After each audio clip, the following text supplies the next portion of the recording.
Hello दोस्तों, जय श्री राम, राधे राधे। आज आ चुके हैं हम वापिस नए अंदाज में। आज हम पढ़ेंगे हिंदी विषय, आठवीं क्लास का हिंदी। एट्थ क्लास, सब्जेक्ट कौन सी है? हिंदी। और हिंदी में आज हम पढ़ेंगे संधि। ठीक है, संधि। कोई बता सकता है संधि क्या है? चलो संधि मैं बता देता हूं। संधि दो वर्णों या शब्दों के मेल को क्या कहते हैं? संधि कहते हैं। संधि कहते हैं। यानी कि जब दो शब्द मिल जाते हैं तो उसको संधि कहते हैं। जैसे कि देव प्लस आल्य,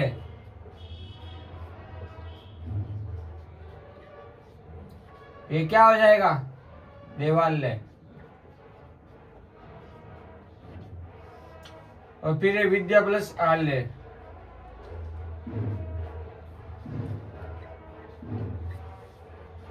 क्या हो गया? विद्यालय।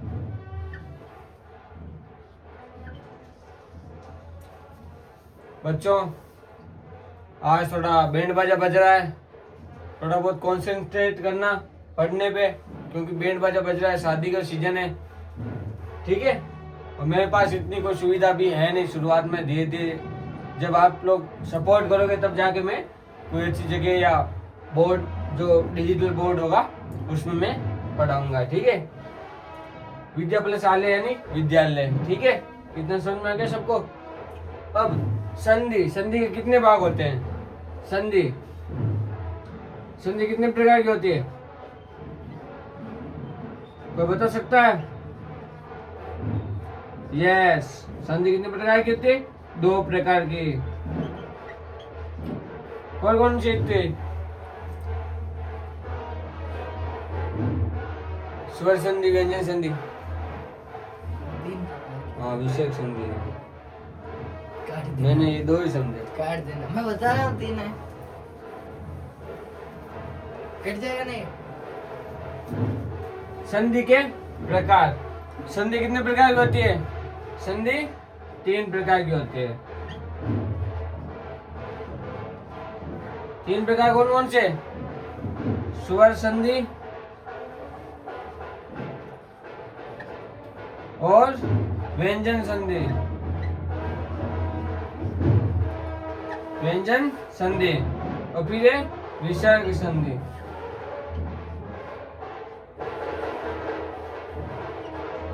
विसर्ग संधि, एक नंबर स्वर संधि, दूसरा व्यंजन संधि, तीसरा विसर्ग संधि। जल्दी लिखो।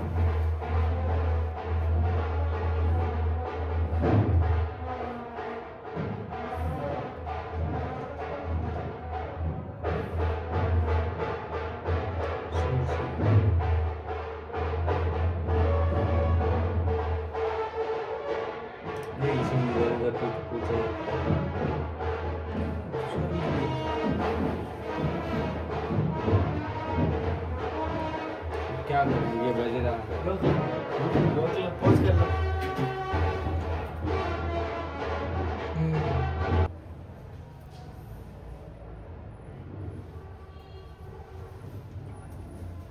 और संधि ज्यादातर बोर्ड में इंपॉर्टेंट होती है। ठीक है। और संधि के जो प्रकार है वो भी इंपॉर्टेंट होते हैं। कौन कौन से? स्वर संधि, व्यंजन संधि और विसर्ग संधि। ठीक है।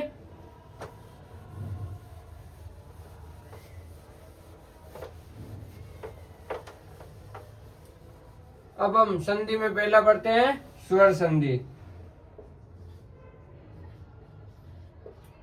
स्वर संधि यानी कि स्वर संधि क्या है? स्वर संधि जब दो स्वरों का मेल हो,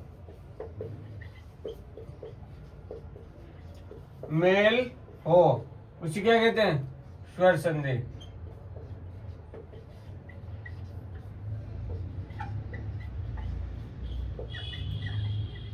यानी कि जब दो स्वर मिल रहे हो आपस में तो उसको क्या कहते हैं, स्वर संधि। जैसे कि विद्या प्लस आल्य, यानी ये आ प्लस आ, ये स्वर है, क्या हो गया, आ। ठीक है, समझ में आया सबको। विद्या प्लस आल्य इज इक्वल टू विद्यालय।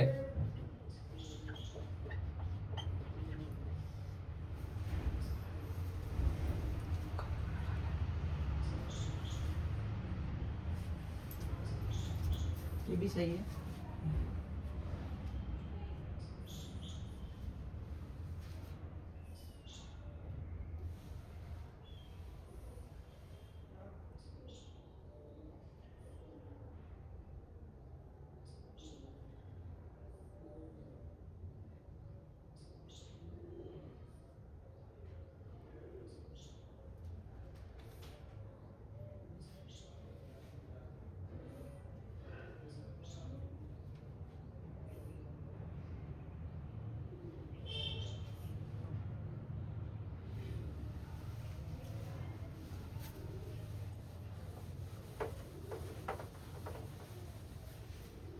और फिर इसमें पहला है कौन सा, दीर्घ संधि। दीर्घ संधि। अब दीर्घ संधि क्या है, यानी कि स्वर और स्वर मिलकर बड़ा यानी कि दीर्घ हो जाते हैं।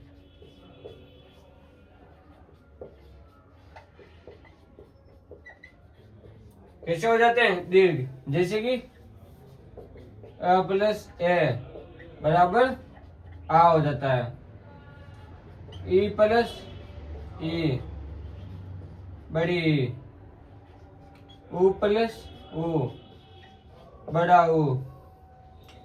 ठीक है, ऐसे ही बड़ी दीर्घ हो जाएंगे। ठीक है, अब इसका उदाहरण है विद्या प्लस आल्य विद्यालय।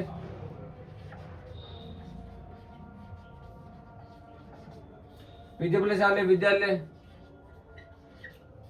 देव प्लस आल्य देवालय,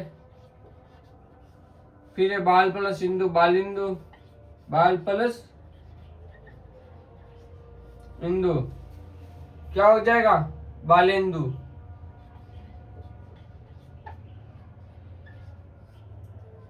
यानी कि ए प्लस ई क्या हो जाएगा, ए।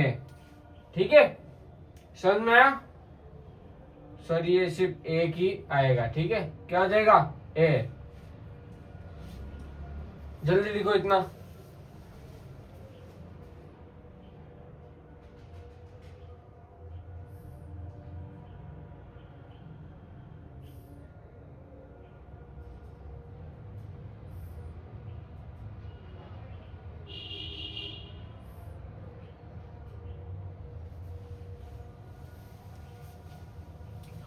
सॉरी ये इसमें नहीं है, ये गुण संधि का उदाहरण है।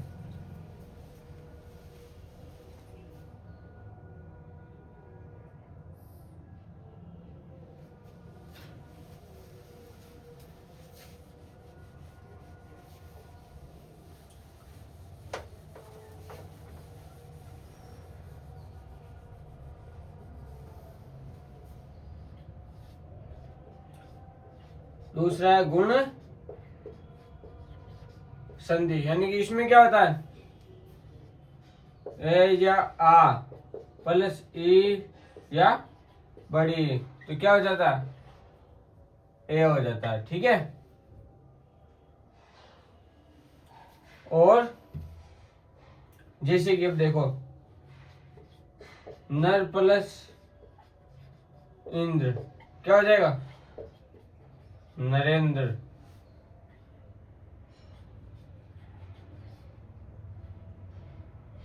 राज प्लस इस क्या हो जाएगा?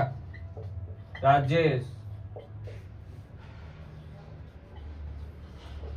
बाल प्लस इंदु क्या हो जाएगा? बालेंदु। ऐसे ही देव प्लस इंद्र देवेंद्र, और राज प्लस इंद्र राजेंद्र। ठीक है, समझ में आया? जल्दी लिखो।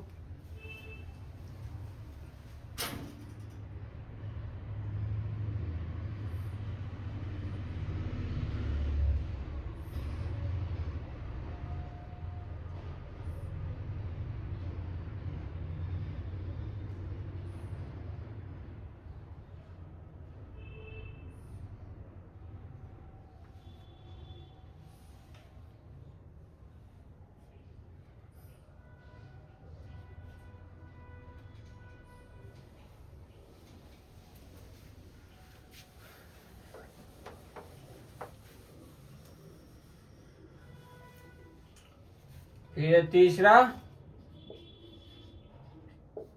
वृद्धि संधि, यानी कि वृद्धि संधि। वृद्धि संधि इसमें क्या होता है? ए या बड़ा है तो क्या हो जाता है? प्लस ए या आ, यानी ए या आ हो और ए छोटा है या बड़ा है तो क्या होगा? बड़ा ए हो जाएगा।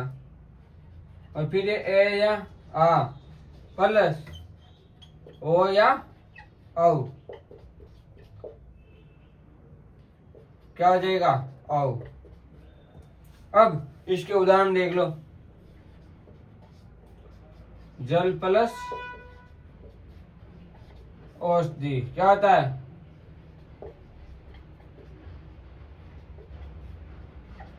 जलौषधि। ठीक है, फिर है महा प्लस ऐश्वर्य क्या हो जाएगा? महेश्वर्य।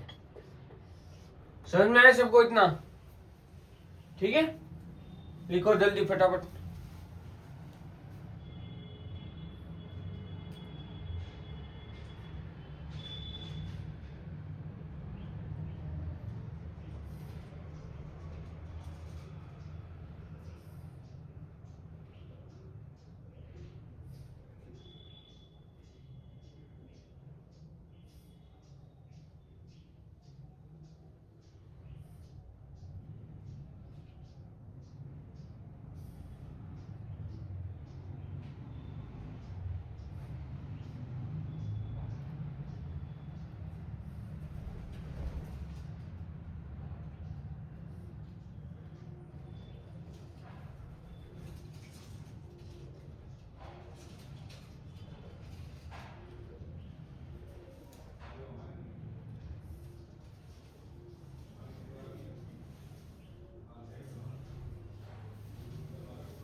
और फिर है चौथी यण संधि। यण संधि यानी कि इसमें क्या होता है? इसमें होता है ई या बड़ी का क्या हो जाता है? यह। और ऊ या बड़ा ऊ का क्या हो जाता है? वह। ठीक है, और फिर ई का क्या हो जाता है? रे। अब इसका उदाहरण देख लो। अति प्लस आवश्यक क्या हो जाएगा? अत्यावश्यक।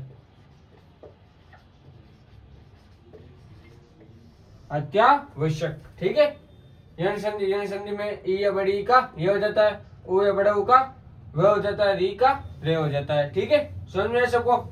लिखो जल्दी।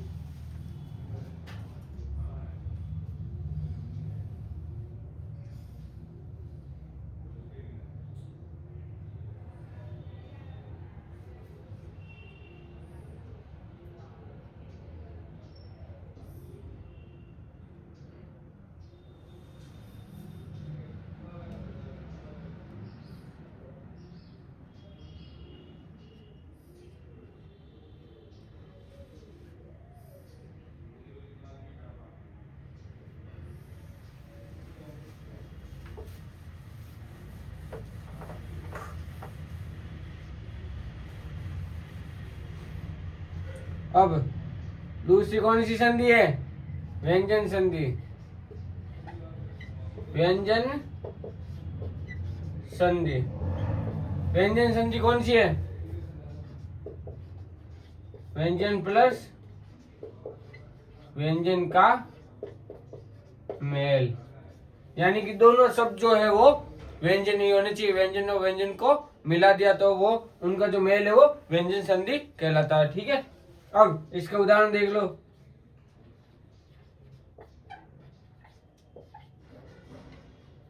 सत प्लस जन क्या होता है? सज्जन। और सत प्लस जन सज्जन। उत प्लस सव क्या हो जाता है? उत्सव। ठीक है, ये इसके उदाहरण हो गए। समझ में आया सबको? व्यंजन संधि तक सबको समझ में आया? ठीक है, जल्दी लिखो फटाफट।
अब तीसरी है विसर्ग संधि। विसर्ग संधि, ठीक है। विसर्ग संधि में क्या आता है? जब विसर्ग और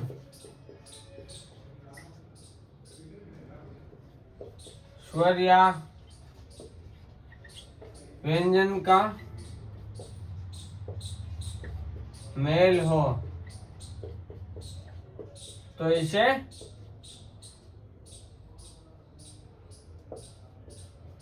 स्वर ने विसर्ग, तो इसे विसर्ग संधि कहते हैं। विसर्ग संधि कहते हैं, ठीक है। सबको समझ में आ गया? जब विसर्ग और स्वर संधि, स्वर या व्यंजन के जो वर्ण है, शब्द है, उनका मेल हो तो इसे क्या कहते हैं? विसर्ग संधि कहते हैं, ठीक है। समझ में आ गया सबको? अब इसके उदाहरण देख लो। ये विसर्ग है, विसर्ग क्या है? ये, ठीक है। समझ में?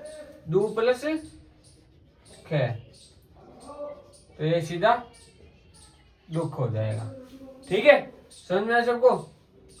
नी प्लस फल क्या हो जाएगा? निफल, ठीक है। समझ में आया सबको? लिखो जल्दी फटाफट।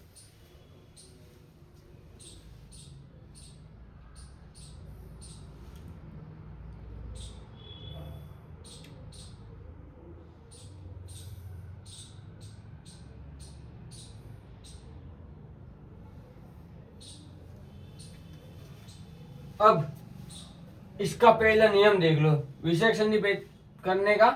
इसका पहला नियम देख लो कि अगर क, ख, प और फ ये शब्द चारों नियम एक, यानी ये विसर्ग के आगे आ जाए विसर्ग के आगे, यानी कि जैसे ये दू खे आ गया खे, तो ये क्या दुख ऑटोमेटिक, नो चेंज, इसमें कुछ नहीं करना, बिना चेंज, ये जैसे के जैसे रहेंगे। ठीक है, यानी विसर्ग जैसे के जैसे रहेंगे, उसमें कोई परिवर्तन नहीं होगा। ठीक है, के खे और पे और फ, ये चारों वर्ड आए तो इसमें कोई भी चेंज नहीं होगा, ये जैसे के हैं वैसे लिख देने हैं। ठीक है,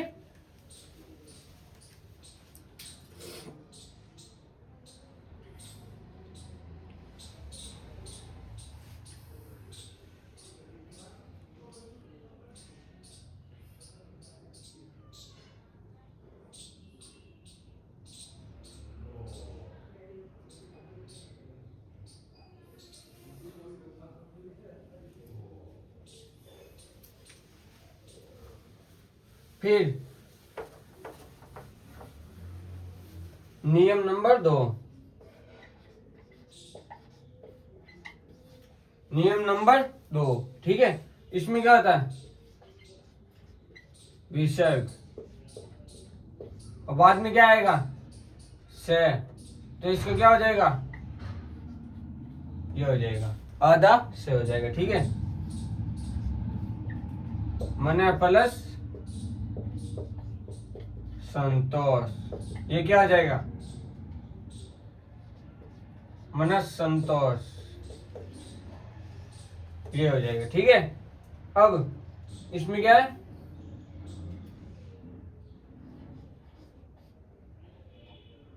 दू प्लस साध्य, तो क्या हो जाएगा, दुस्साध्य। ठीक है, ये दो इसके उदाहरण है, यानी कि विसर्ग के बाद से आए तो वो आधा से हो जाएगा। ठीक है, ये विसर्ग संधि का दूसरा नियम है। ठीक है,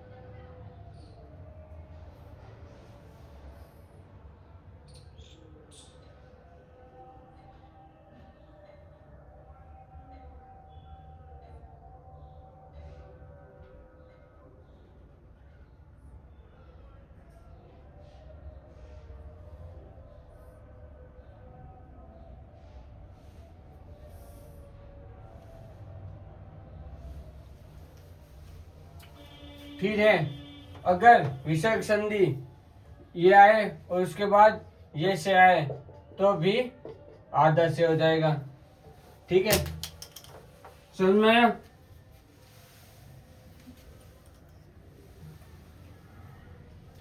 अब इसके उदाहरण देख लो,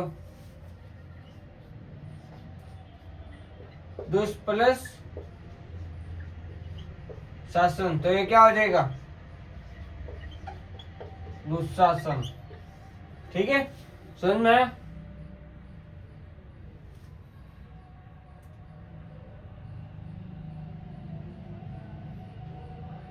चलो इसका एक उदाहरण। ठीक है, ये सेम ही आधा से हो जाएगा। ठीक है,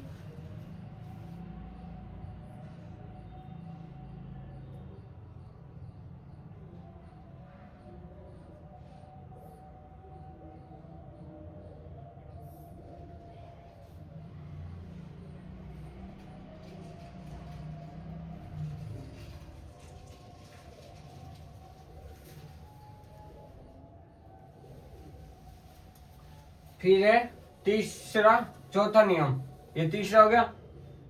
अब है चौथा नियम, और चौथा नियम क्या कहता है कि विसर्ग प्लस स्वर बराबर क्या हो जाएगा, ओ या रे में कन्वर्ट हो जाएगा। ठीक है, यानी विसर्ग और इसके बाद अगर स्वर आ गया वो तो वो ओ या रे में बदल जाएगा। ठीक है, ओ या रे में बदल जाएगा।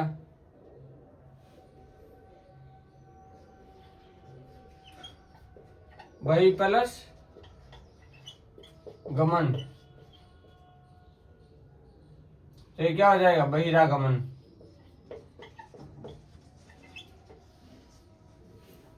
ठीक है।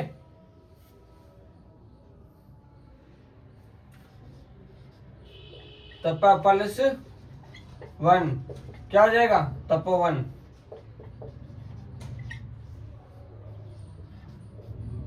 उप प्लस 1 क्या हो जाएगा? उपवन। समझ में आ गया सबको? तो ये विसर्ग संधि प्लस स्वर या बराबर ओ या रे के बदल जाता है, उसके उदाहरण है। ठीक है, ये चौथा नियम है। सबको समझ में है? जल्दी लिखो फटाफट।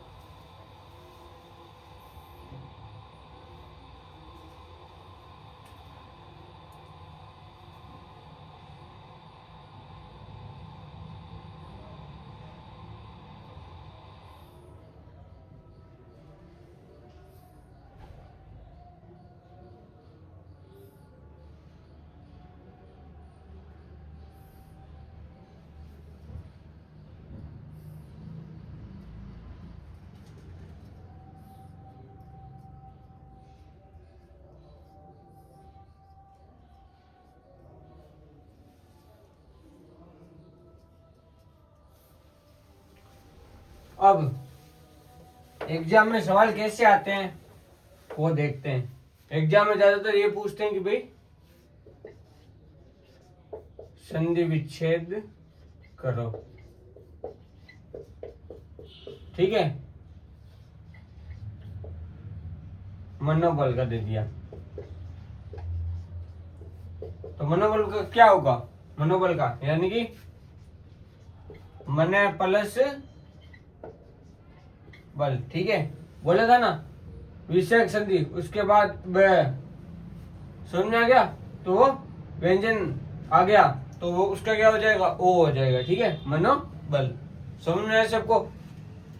क्योंकि अभी पढ़ा था स्वर या व्यंजन, तो वो ओ या रे में बदल जाएगा। उसके पहले क्या होना चाहिए? विसर्ग संधि। ठीक है, मने बल, फिर है दुख, तो इसके क्या हो जाएगा? 2 प्लस ख। ठीक है, ये इतना हो गया। ऐसे क्वेश्चन पूछे जाते हैं।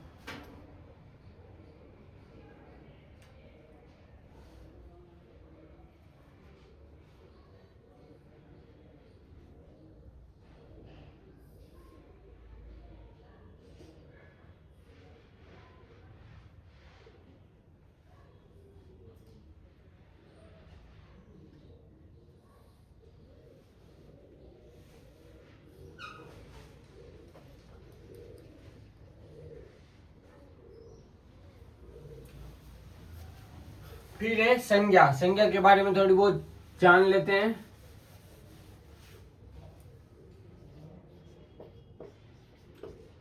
संज्ञा, संज्ञा किसे कहते हैं? किसी व्यक्ति, वस्तु, स्थान,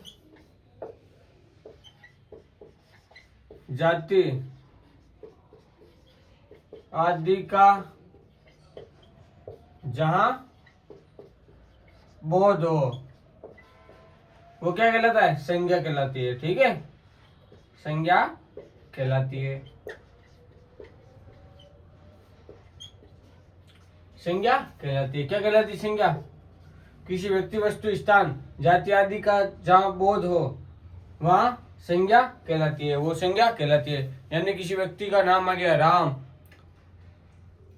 जैसे कि जगह कोई बीकानेर, जोधपुर, जयपुर, कोई पेन, किसी जाति का जो बोध करा रहा है, जाति का बोध, वस्तु का, स्थान का, जिस किसी का भी बोध करा रहा है उसमें संज्ञा होती है। ठीक है, यानी व्यक्ति का नाम हो गया, फिर वस्तु जैसे कि मार्कर, डस्टर, स्थान किस जगह का नाम हो गया, जाति यानी कि जाति जैसे कि तुम लोग हो भाई, मेरा नाम ही मान लो जितेंद्र गोयल, तो गोयल में जाति है, जाति का बोध हो इसमें, फिर इनका बोध है, उसे क्या कहते हैं? संज्ञा कहते हैं। ठीक है, इतना हो गया।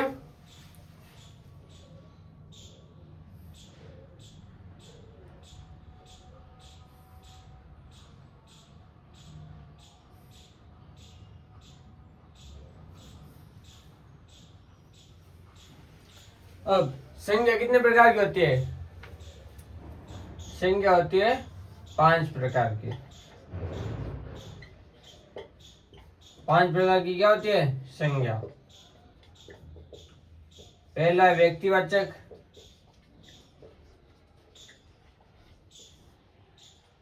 दूसरा है जातिवाचक,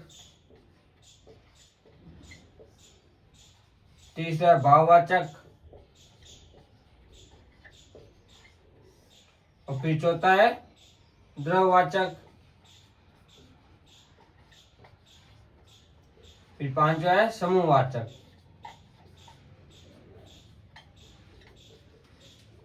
समूहवाचक यानी कि 5 प्रकार की संज्ञा होती है। व्यक्तिवाचक संज्ञा, जातिवाचक संज्ञा, भाववाचक संज्ञा और द्रववाचक संज्ञा और समूहवाचक संज्ञा। ठीक है, ये ज्यादातर पूछते हैं और इनमें परिभाषा नहीं पूछता, सिर्फ ये पूछता कि भाई ये किस संज्ञा का उदाहरण है या इसके बारे में इनके नाम दे दिए कि भी इनके उदाहरण दीजिए। ठीक है,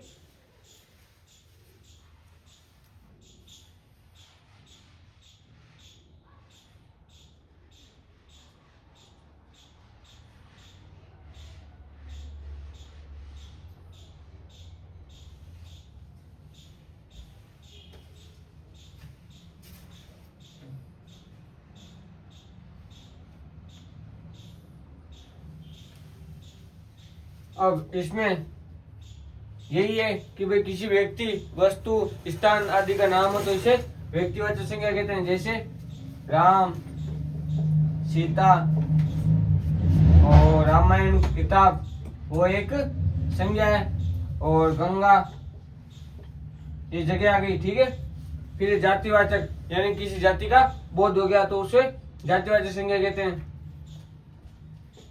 ठीक है,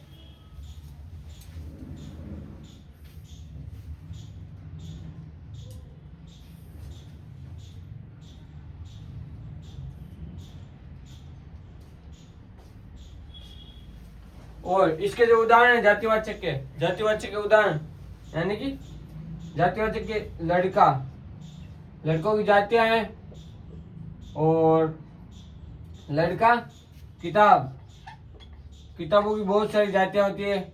नदी, इनकी जो जातियां होती है वो बहुत सारी होती है। जाति, जहाँ जाति का बोध हो वहां जातिवाचक संज्ञा रहती है। ठीक है, भाववाचक संज्ञा जहाँ भाव प्रकट हो, जहाँ किसी वस्तु का या व्यक्ति का भाव प्रकट हो।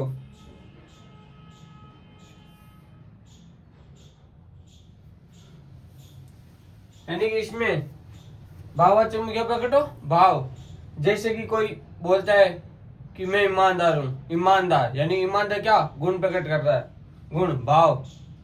वो बेईमान है, बेईमान क्या है? गुण है उसका, वो जो उसकी आदत है वो क्या है? आदत, गुण, बुरी आदत है। ठीक है, फिर है द्रववाचक।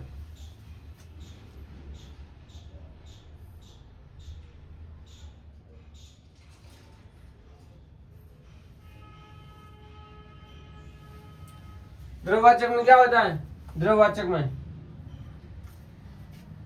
द्रववाचक वे है जिसमें सिर्फ तोला जाए, जिसको तोल सकते हैं। जैसे दूध, पानी, सोना, चांदी, लोहा, ऐसे वो सभी जिसको तोल सकते हैं, जिसको तोल सके उसको द्रववाचक संज्ञा कहते हैं। ठीक है, जैसे सोना, चांदी, दूध, पानी। ठीक है, ये इसके उदाहरण हो गए, किसके? द्रववाचक है। फिर समूहवाचक, जिसमें किसी समूह का बोध हो। जैसे कोई टोली है, रैली, रैली में क्या है? समूह है। और झुंड, झुंड सेना, सेना का क्या होता है? झुंड होता है। समझ गए? जहां समूह का बोध हो वहां समूहवाचक संज्ञा होती है। ठीक है, संज्ञा कंप्लीट हो गई। इतना ही पूछते हैं ज्यादातर।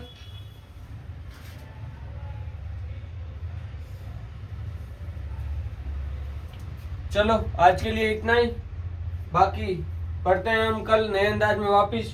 हिंदी का मैंने एक चैप्टर करा दिया, संज्ञा पढ़ा दी और संधि पढ़ा दी। इनमें से जहां से क्वेश्चन पूछ रहे हैं वो पढ़ा दिए मैंने, और जो ये मैंने उदाहरण दिए वो याद करके चले जाना, यही लगभग पूछे जाते हैं। ठीक है, आज के लिए इतना ही, मिलते हैं कल नए अंदाज में। जय श्री राम, राधे राधे। ठीक है, आप भी आना और अपने दोस्तों को भी साथ में लेके आना।